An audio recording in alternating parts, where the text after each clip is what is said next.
सुनो, हम पानी के बगैर जी सकते हैं, नबी के बगैर नहीं जी सकते, रसूल के बगैर नहीं जी सकते।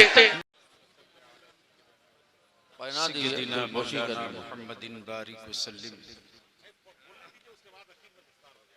सल्लु अलैहि सलातु व सलाम अलैका या रसूल अल्लाह।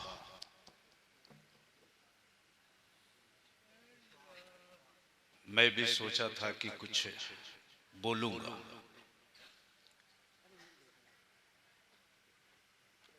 लेकिन फाजिल गिरामी शहजादे वक़ार मिल्लत ने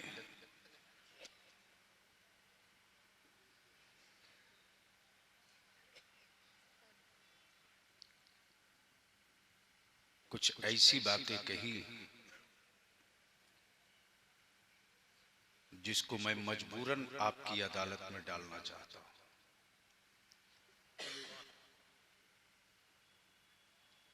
महुआ बलियावी के लिए कोई नई जगह नहीं है। मुझे याद है कि मेरी पहली तकरीर इस इलाके में करहटिया बुजुर्ग में हुई थी, जब मेरी रेख निकल रही थी।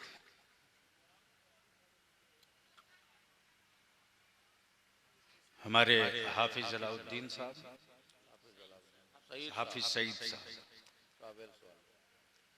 उस वक्त ये भी जवान थे। दूसरी तकरीर फिर मदरसा फैजुर रसूल में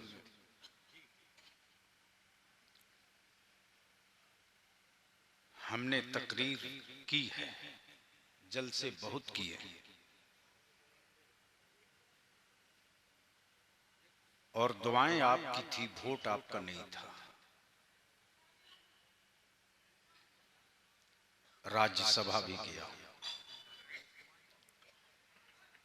एमएलसी भी रहा।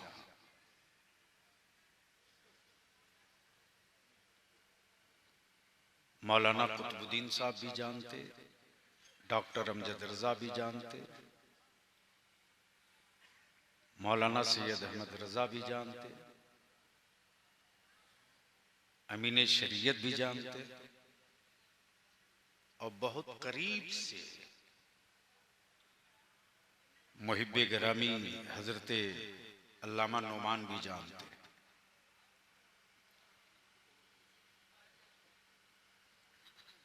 इतना कुछ होने के बाद भी बलियावी आपका दो चीज से समझौता नहीं किया, न अपने मसलक से सियासत में समझौता किया, और न अपनी मिल्लत के मफाद से कभी समझौता किया।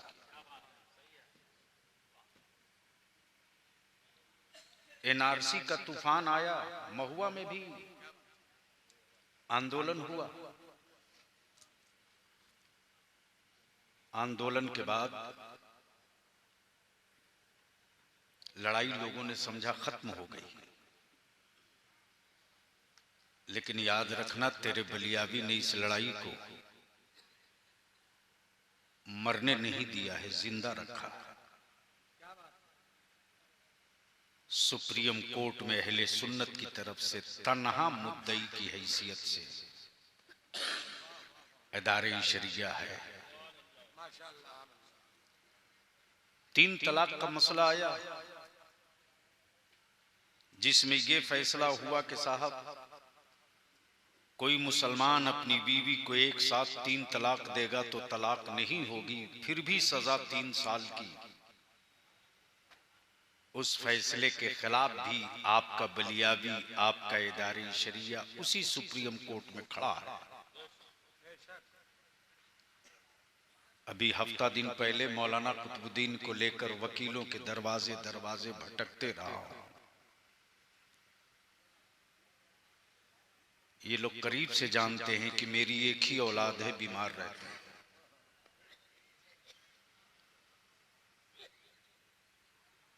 मैं भी चाहता तो कई एक शहरों में मेरे मकान फ्लैट हो गए होते,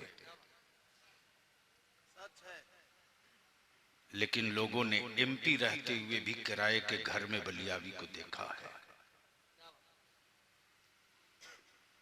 एमएलसी की हैसियत से भी बलियावी को लोगों ने किराए के घर में देखा है।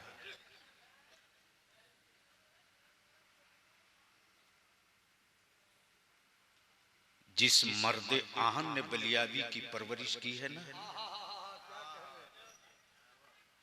उस रईसुल कलम ने मुझको सिर्फ मेरी घुट्टी में सिर्फ एक ही चीज पिलाया है, बेटा तुम अपने मसलक और मिल्लत की फिक्र करना,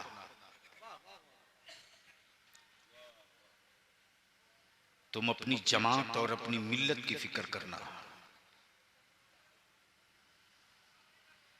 सब तेरी फिक्र में पागल रहेंगे।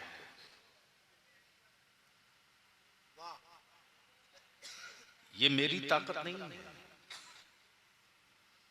कि इतने उलमा एक आवाज पर इकट्ठा हो। ये ताकत तो मेरे दी हुई उन बुजुर्गों की है जिन बुजुर्गों के नूरानी हाथों ने, करामत वाले हाथों ने बुनियाद डाली थी। वही पटना शहर है हुजूर अमीन शरीयत दाम फौजुकुम। जब हमारी इदारे शरीया की इमारत देखकर लोग मेरा मजाक उड़ाते थे, अल्लामा कसीमुल हक साहब लोग कहते थे ये बरेलवियों का है, देख लो। लेकिन एमपी बनने के बाद तेरे बलियावी ने अपना घर तो नहीं बनाया, लेकिन 12 कट्ठा जमीन खरीद कर अहले सुन्नत का एक किला इदारे शरीया बना कर खड़ा किया। सुभान अल्लाह। दुनिया में सौदा क्या करना है मौलाना नुमान साहब, सौदा तो हो चुका है गुंबदे खजरा वाले से। बस हम तो जी रहे हैं इसलिए कि मदीने की सरकार इस सौदे को कबूल कर ले, और कुछ नहीं चाहिए, और कुछ नहीं चाहिए। इतनी गुफ्तगू के बाद, इतनी तकरीर के बाद अब आखिरी वक्त है,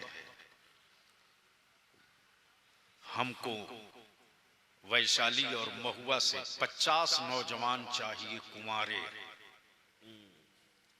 इस तहरीक का हिस्सा बनाने के लिए। वो चाहिए जो कुंवारे हों। वो कौन है जो खड़ा हो रहा है?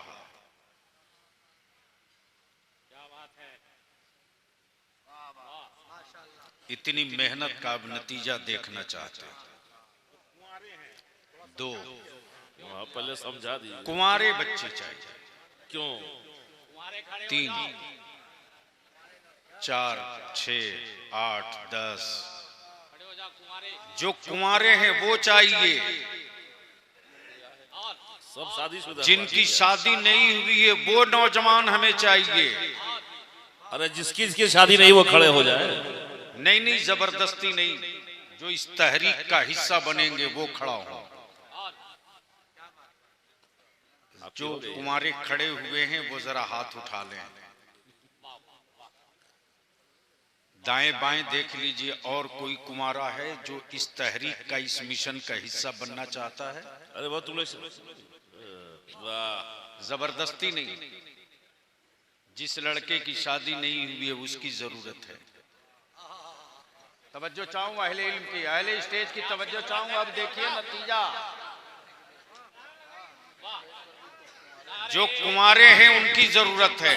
नारे तकबीर, नारे रिसालत, नौजवानाने महुआ।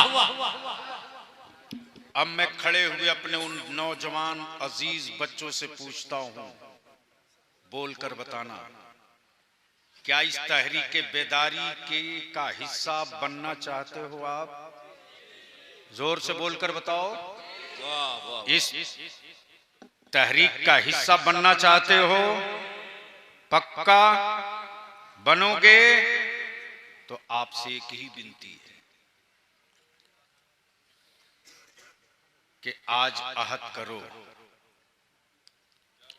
अगर आपका वालिद आपको 3 लाख 5 लाख और एक मोटरसाइकिल पर बेचना चाहे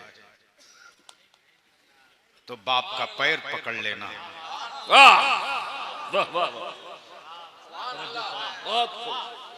खड़े रहो जवानों, खड़े रहो, खड़े रहो जवानों।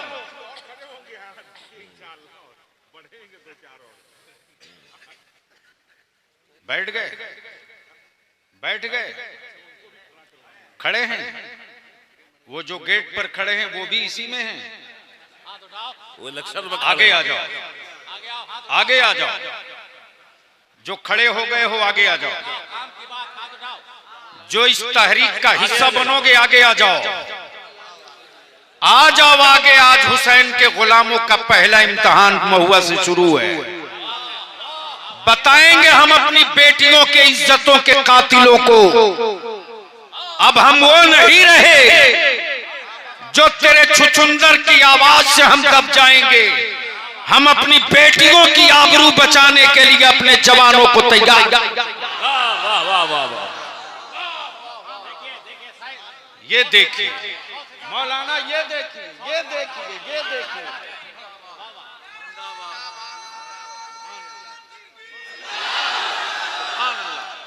जिंदाबाद, जिंदाबाद। नारे तकबीर, नारे रिसालत, इदारे शरिया बिहार, तहरीके बेदारी कॉन्फ्रेंस वैशाली, नौजवानाने महुआ वैशाली। ये तकरीबन 3 साढ़े 300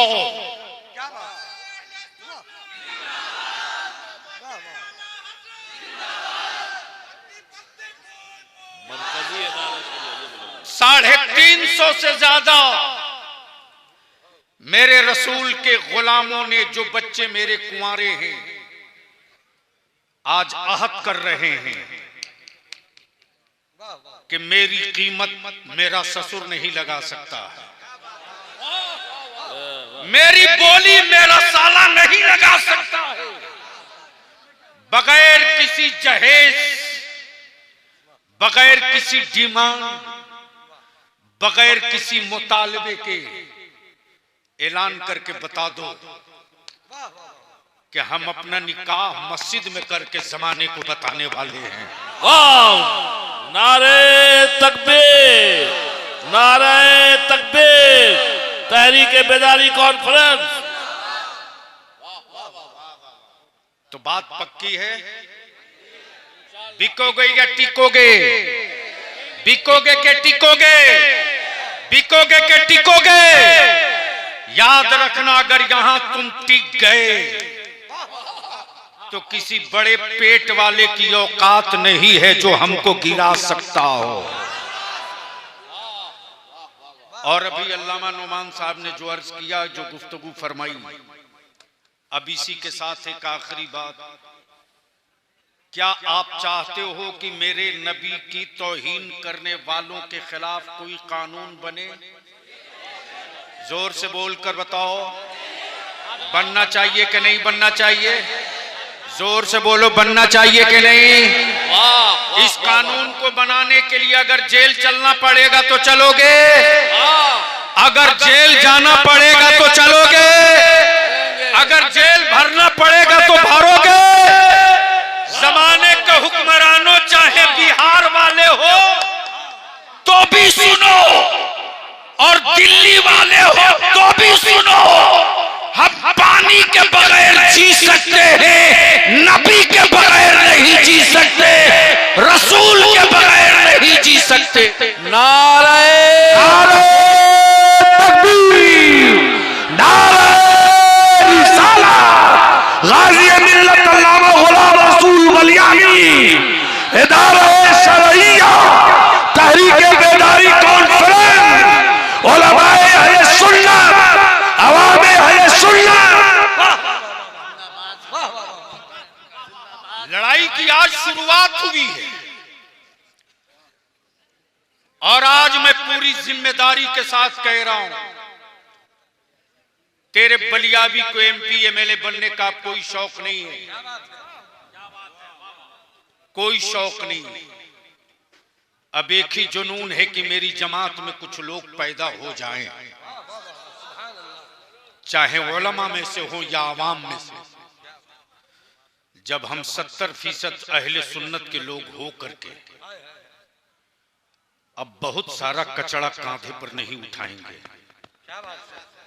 अपना विकलांग ही बेटा से ही उसको कांधे पर लेकर घूमेंगे। आज मेरे बच्चों के मेरे मकान और मेरे बच्चों को लोगों ने लवारी समझ लिया। सेकुलर कहलाने वाले भी कान खोल के सुन ले, और महागठबंधन की लठबंधन ये भी सुन ले। दो कानून तो बनाना ही पड़ेगा। पहला कानून ये कि जो नबी की तौहीन करे उसके खिलाफ देशद्रोह का कानून हो, और जो बगैर सबूत के मेरे बच्चों को आतंकवादी कहे उसके खिलाफ भी एक ऐसा कानून हो कि दोबारा मेरे बच्चों को दहशतगर्द कहने की हिम्मत न जुटा सके।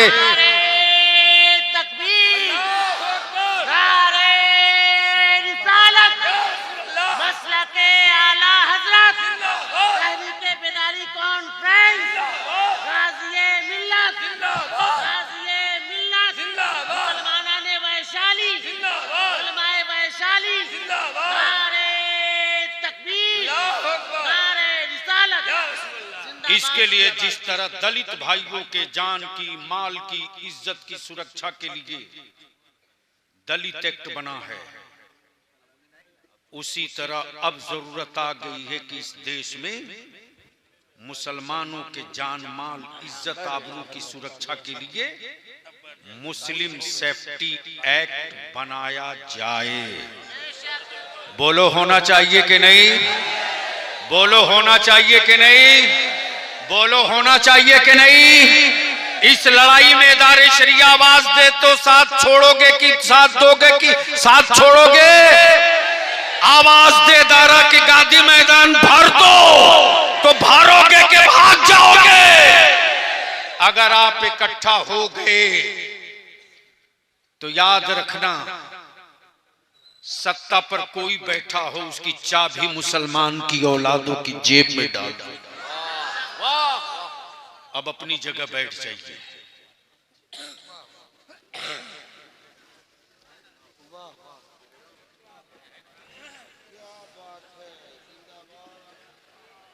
अपनी जगह बैठ जाइए, जाइएगा नहीं। अभी हुजूर अमीन शरीयत कुछ कहेंगे, उसी के लिए तो बैठा है। जल्दी बैठ जा बाबू, जल्दी बैठ जा। अब एक शुक्रिया तो मैं अदा कर लूं ना।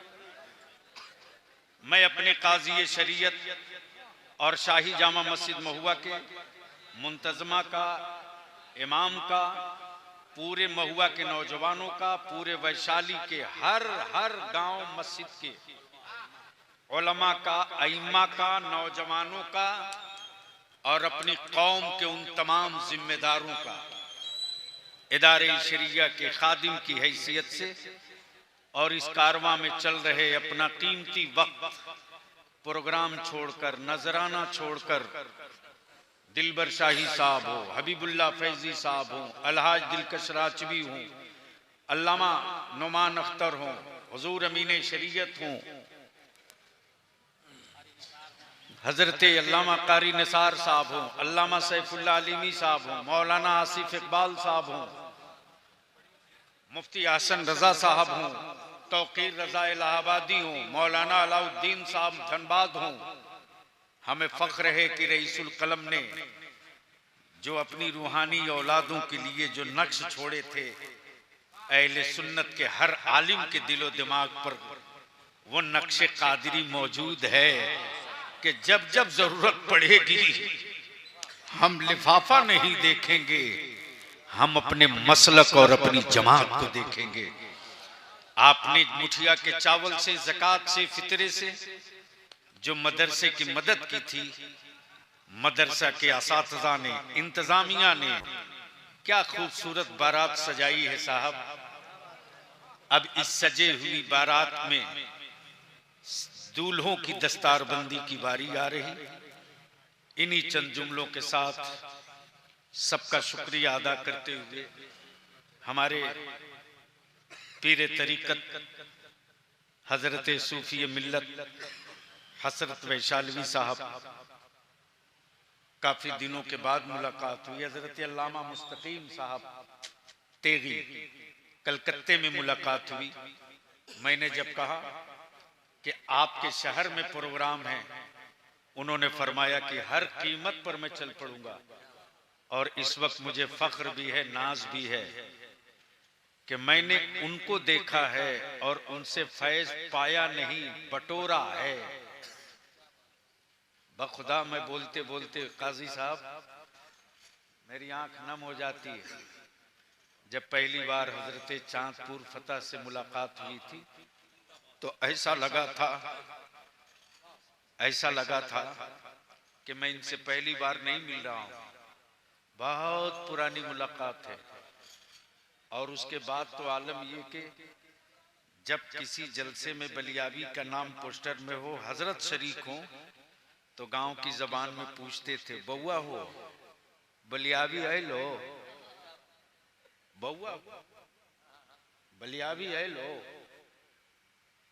मुझे याद है इस इलाके में दो फकीर ऐसे रहते थे।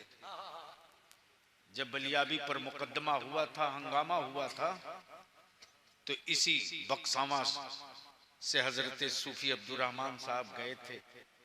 मौलाना नौमान साहब रुमाल में कुछ सिक्का कुछ रुपया बांधे हुए थे और फरमाते, बउआ हो घबराइयो ना, पैसा का कमी ना होगा, अच्छा वकील करिए बेटा।